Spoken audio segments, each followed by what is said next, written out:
네, 안녕하십니까. 저는 포천 교회장 이태인입니다.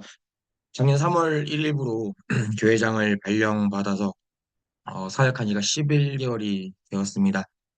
이번에 회정팀을 시작하게 된 계기를 돌아보면서 저 자신을 다시 한번 깊이 성찰하는 시간을 좀 가질 수가 있었던 것 같습니다.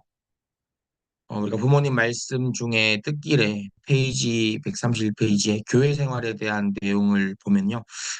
교회 안에서 서로의 사정과 심정을 알지 못하고 사는 것은 원수와 같다. 형제에 대한 관심을 가져서 그의 사정이 내 사정이요. 그의 애달픔이 내 애달픔이라고 할 수 있는 참다운 식구 관계를 맺어나가야 한다는 그런 말씀을 저는 발견하게 되었습니다.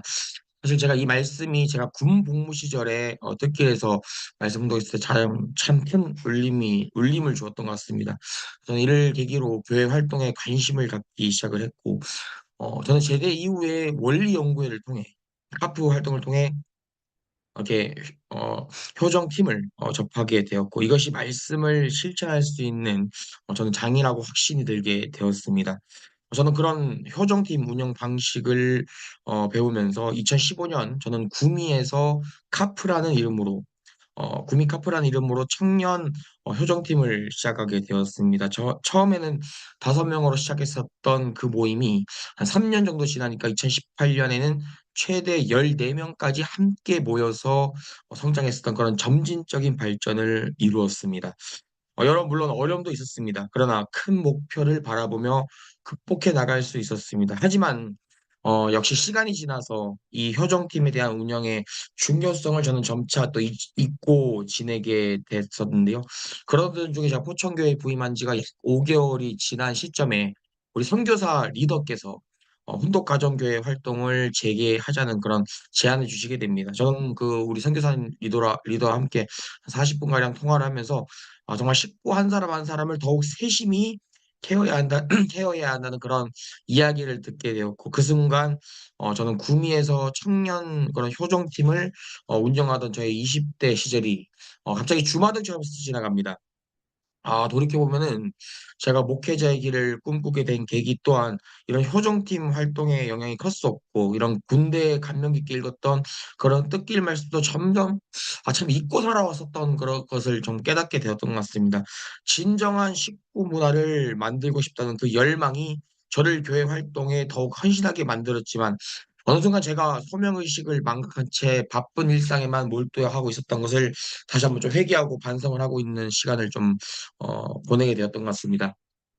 제가 이제 33살입니다. 정말 요즘 들어 한 번도 깊이 생각해 보지 않았던 질문을 계속 떠오릅니다. 근데 나는 지금 이 포천교회에 무엇을 남길 것인가? 정말 여러 가지 고민을 하고 있지만 그 가운데 효정팀 문화는 반드시 남기고 싶다는 그런 결심을 하게 됩니다. 그동안 효정팀 운영 방식이 제가 이제 너무 이제 오래됐다 보니까 효정팀 운영 방식이 점점 무뎌지게 되면서 그런 생각과 함께 좀 초심을 되찾고 싶은 마음으로 효정 캠프에 문을 두드리게 됩니다. 그리고 원장님과 지난 8월 30일 저는 첫 대면을 하게 됩니다. 사실 저는 책만 받고 집에 가려고 했습니다. 근데 하지만 인사를 나누면서 자연스럽게 대화가 이어졌고 어느덧 원장님과 이야기하는 게 1시간 30분 지나 있더라고요. 시간이 이렇게 빨리 갈 줄 몰랐습니다. 집에 가야 한다는 생각이 사라지는 그런 대화 속에서 원장님께서 어떻게 이렇게 분위기를 조성하셨는지 곰곰이 저는 생각하게 됩니다. 그리고 저는 깨달았습니다.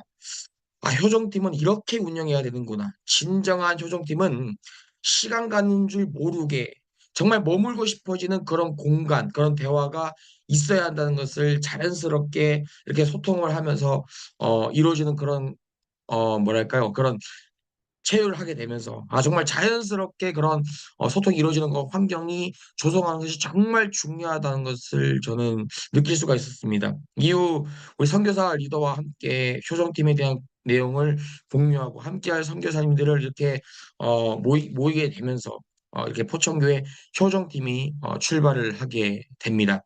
우리 포천교회 효정팀은 2024년 작년 10월 24일 날 첫 모임을 가지게 되었고, 또 세 번째 모임이었던 11월 14일 목요일 이 팀명을 씨앗으로 정하게 됩니다. 시드 효정팀은 첨보 가정을 이루신 우리 선교사님들과 앞으로 첨보 가정을 목표로 하고 계시는 분들이 함께하고 있습니다. 저는 이분들이 머지않아 큰 거목으로서 저는 성장이 될 것이라고 확신을 하게 됩니다.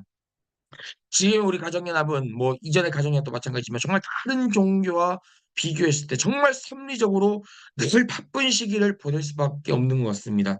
그래서 섭리를 잘 따라가는 분들이 계시는 반면 정말 교회 생활 속에서 바쁘게 따라가는 그런 과정 속에서 상처받고 또 나는 따라가지 못해 가지고 소외감을 느끼면서 그렇게 점점 이렇게 멀어지다가 떠난 분들이 참 많은 것 같습니다. 사실 저 또한 교회 생활하면서 아무도 나에게 관심을 주지 않는다는 그런 서운한 감정이 쌓이게 되면서 한 청년 시절에 1년 반 정도 사역을 내려놓고 교회를 좀 멀리 했었던 그런 경험이 있습니다. 생각보다 또 저와 비슷한 경험을 하고 교회를 떠난 분들이 많다는 것을 알게 되었는데요. 하지만 이런 분들에게 끝까지 손을 내밀어 줄 사람들이 바로 우리 포천교회 효정팀 선교사님들입니다. 효전팀을 운영하면서 늘 고민됐던 부분은 어떻게 양육해야 하는 것입니다. 양육해야 되는가. 이 고민 속에서 16주 교정 캠프를 통해서 원장님의 그런 피드백과 강의를 접목하고자 하나씩 실천해 나가고 있습니다. 특히 제가 정말 성격이 급합니다. 경상도 출신이라서 그런지 성격이 너무나도 급합니다. 그런데 효정팀이 정말 빨리 잡았으면 좋겠다는 그런 조급한 마음이 있었는데 근데 우리 원장님께서 저에게 정말 귀한 피드백을 주셨던 것이 너무 급하게 하지 말고 천천히 하더라도 꾸준히 지속 가능하게 하는 것이 정말로 중요하다. 이런 조언을 해 주시게 됩니다. 저는 이 말씀이 오히려 저에게 자신감을 주게 되었고 오늘 이렇게 간증할 수 있는 계기가 되었던 것 같습니다. 무엇보다 우리 포천교회 시드, 우리 효정팀, 우리 모든 선교사님들과 또 우리 식구님 모든 분들이 우리 교회가 이대로는 안 된다는 그런 위기의식을 가지고 어떻게든 일으켜 세워야 되는 그 의지를 갖고 있다는 것이 가장 큰 힘이 되고 있는 것 같습니다. 효정 캠프를 마친 후에는 자연스럽게 또 천심원 철야 정성으로 또 연결되어지고요. 우리는 매월 두 번째, 네 번째 목요일에 모이면서 서로의 속마음을 또 나누면서 내면의 깊이를 알게 되는 그런 진정한 식구 문화를 이 효정팀을 중심 삼고 만들어 가고 있습니다. 현재 16주 효정 캠프를 마치게 되면은 이 5명의 팀원이 또 팀장이 되어서 직접 우리 선교사님들의 직계 가족부터 시작해서 또 정식과 휴면 식구 대상으로 해서 효정팀을 이끌어가는 것을 목표로 하고 있습니다. 최근에 이 내용을 듣고 구체화하고자 또 의논을 하게 되었고요. 비록 사실 진도는 느립니다. 진도는 느리지만 반드시 16주 기준을 세워가지고 다음엔 더 좋은 모습으로 또 인사드릴 수 있도록 최선을 다하겠습니다. 부족하지만 경청해 주셔서 감사합니다.